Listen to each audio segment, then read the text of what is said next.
ईमानदारी साहब की ताकत कहां चली गई जब इसी मुल्क के बॉर्डर से लगता हुआ एक मुल्क है चीन, उसने कहा दाढ़ी आधी पजामा नीचे,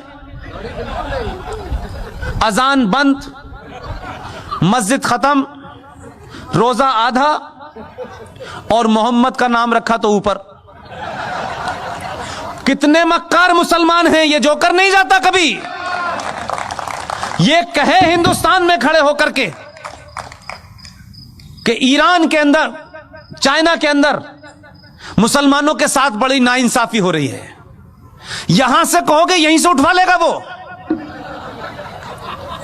एक लफ्ज नहीं बोले, आपको जवाब देना आना चाहिए। ये जो ताकतें हैं जिन्होंने इस देश में हिंदू मुस्लिम भाईचारे की आड़ में इस देश को मुसलमानों ने खोखला कर दिया। केरला बन गया, कोई मुसलमान नहीं बोला। एक अखलाक के साथ चंद गुंडों ने, चंद बदमाशों ने, चंद बेवकूफ लोगों ने र्यूमर के चलते या किसी गलत फहमी के चलते या थोड़ी देर के लिए मान ले किसी सही फहमी के चलते भी उसकी हत्या कर दी। इस देश की मेजॉरिटी ने कहा यह गलत है, उसको सजा हुई, वो जेल में है। बेईमान मुसलमानों, मक्कार, कितने बौने और कितने छोटे हो तुमने क्या किया?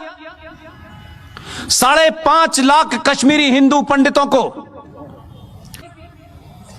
जहां मुसलमानों का राज था, आपने उनकी पूजा पद्धति के कारण मस्जिदों और कुरान का सहारा लिया। 5.5 लाख कश्मीरी हिंदू पंडितों को अपनी ही धरती से मार के भगा दिया। हिंदुस्तान में एक भी मुसलमान, दाढ़ी वाला और बेदाढ़ी वाला, लिबरल, मॉडर्न, बॉलीवुड से लेकर के आसाम तक एक भी मक्कार मुसलमान नहीं निकला जिसने यह कहा हो कि भारत की धरती के ऊपर यह कैसे हो सकता है, कैसे इन कश्मीरी पंडितों को मारा गया, इनका कसूर क्या था, यह बताओ। एक नहीं खड़ा हुआ, चुपचाप हो गए, यह होने दिया। लेकिन बार बार बीच में निकल में आते हमारे साथ बड़ी ज्यादती हो रही है, अभी तो शुरू हुई है। इसलिए मैं बार बार कहता हूं, आप अपने फंडों को क्लियर रखें, किसी गफलत के शिकार ना हो।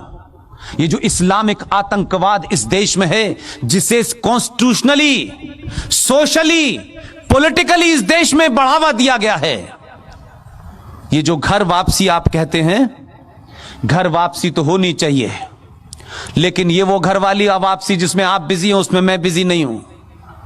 ये घर वापसी 1947 से होना शुरू हो गई है। अभी 35A 370 गया है, मंदिर वापस आया है। अभी काशी भी लेना है, मथुरा भी लेना है। इसके बाद में यूनिफॉर्म सिविल कोड भी आना है। इसके बाद में एंटी कन्वर्जन भी आना है कि जिनकी किताब ये कहती है कन्वर्ट करो, उनका दिल भर जाए। इस बार इतना कन्वर्ट करेंगे, चिंता मत कीजिएगा। इसलिए आने वाले दिनों में बहुत सारे बिल तैयार हैं। इसलिए मैंने आपसे कहा, चुनाव के हार जीत से कोई फर्क नहीं पड़ता है। चुनाव हार जाएं, लेकिन राष्ट्र नहीं हारना चाहिए। आप सब लोगों ने मेरी बातचीत सुनी और आखिर में सिर्फ इतना ही कहता हूं, सनातन के परिवार का हाथ पकड़ लीजिए, दुनिया में किसी के पैर छूने की हिम्मत, जरूरत नहीं पड़ेगी। बहुत बहुत शुक्रिया, थैंक यू वेरी मच।